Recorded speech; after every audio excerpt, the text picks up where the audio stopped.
any sort of magnet in between, what do you guys think this pendulum's going to do? It's going to be, there we go. It's one of the simplest machines that we have.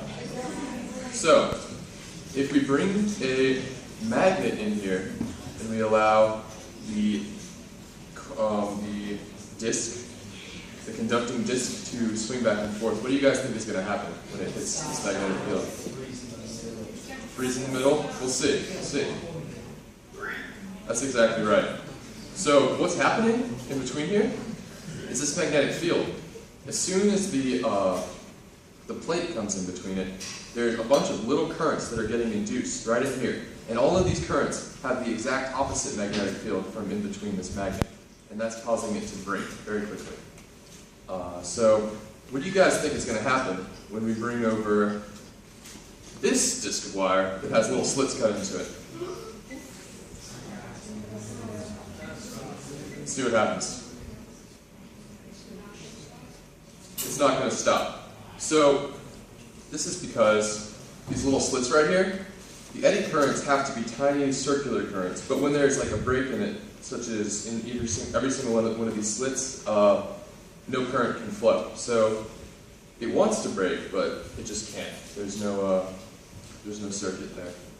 So that's the first example. And you see these sort of things on trains, for instance, like the levitating trains. If they don't want to have them breaking because there's a lot of electricity and there's magnets that are helping them float and things, they put slits in there to keep it from breaking.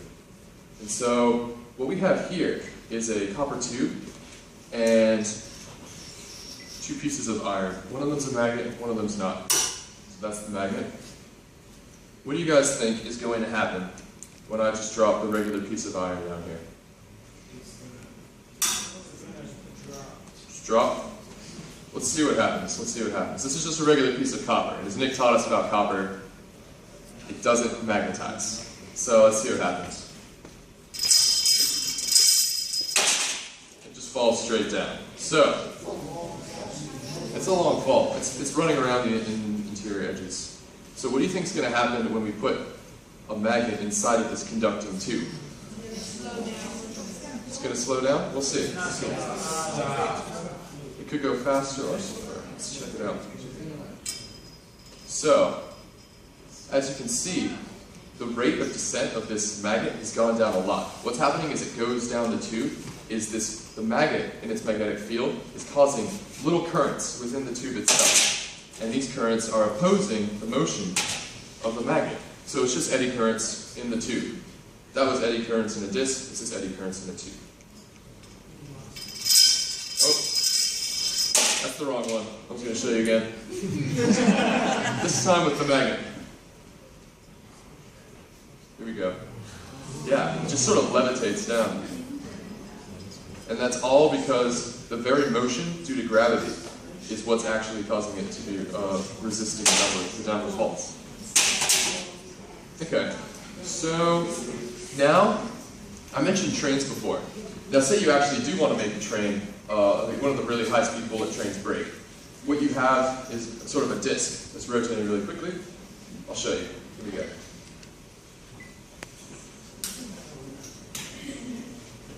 So we let this disc get up to speed. What do you guys think is going to happen when I take my magnet and sort of hover it over the disc? Let's check it out. Let's watch.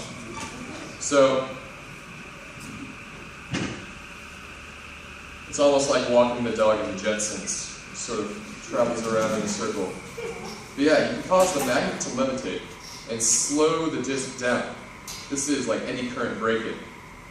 And it's being caused by all sorts of these tiny electric fields being formed in the disc. Because this magnet's here, because the disc is spinning around underneath it, you're getting a whole bunch of little currents. And all of this motion is opposing one another, causing it to basically decelerate.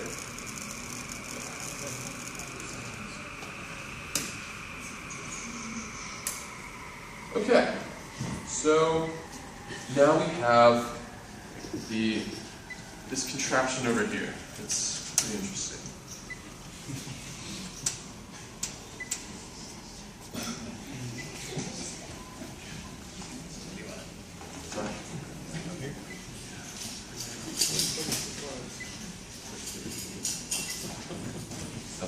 All right, so a lot of what Michael showed us is kind of repeated in this contraption over here.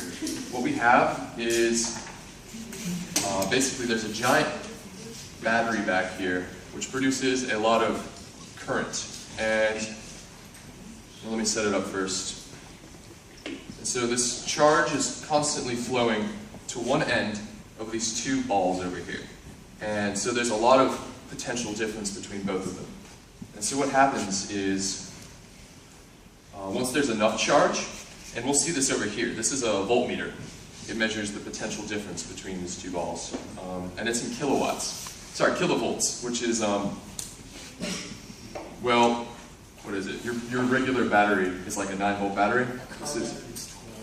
Car battery is 12 volts. So this thing is, we're going to let it get up to 4,500 volts before we pull the plug on it. And so, I'll bring it a little bit. Actually, no, this is probably a good distance. Okay. So this is essentially a capacitor. So what's going to happen is, when I pull this string, I'm going to complete the circuit.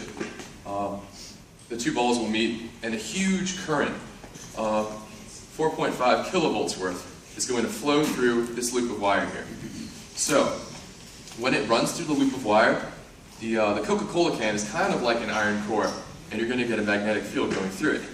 Now, this magnetic field is going to create its own current within the Coca-Cola can, again, which is going, it's complicated. Basically, the electric current creates a magnetic field, which creates another electric current, which opposes this changing magnetic field, which creates its own magnetic field, and the effects are explosive, to say the least. So, we're going to see what happens.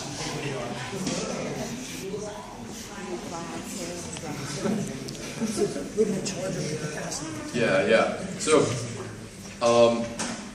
if you watch the face of the voltmeter right here, you're going to see it slowly charging.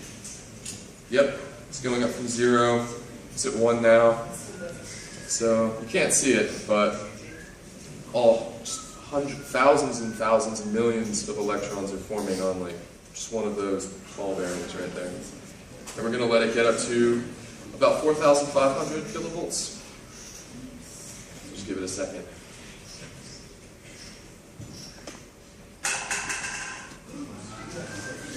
It is kind of like a gunshot actually, so if you want to cover your ears, you totally can.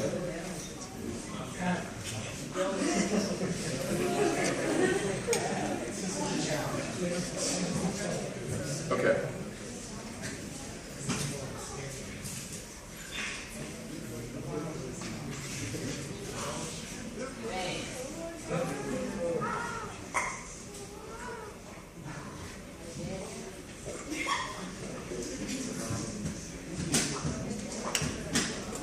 All right, so on the count of 3, I'm going to pull this cord. 3, 2, 1. Okay, so, this is still warm. You can see the capacitor is crushed. It's still warm right now. And so, once I'm not deaf anymore, we have a video too of that in slow motion. So, does that mean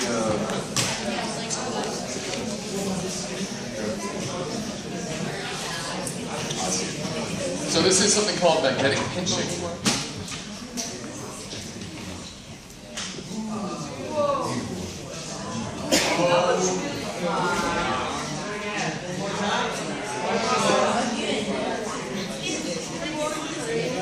So we ran out of cans, so we can't do it again. Yeah, I was going to. What else was I going to say? No more cans, man. Yeah.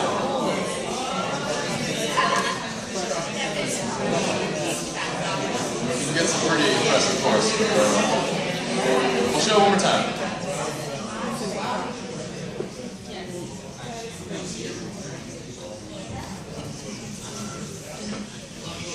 Just you guys see the spark in between the two ball bearings? It's pretty awesome.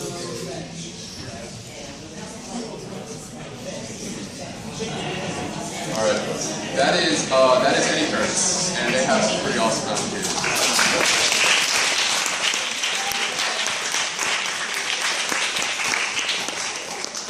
Very cool. So that's actually the so last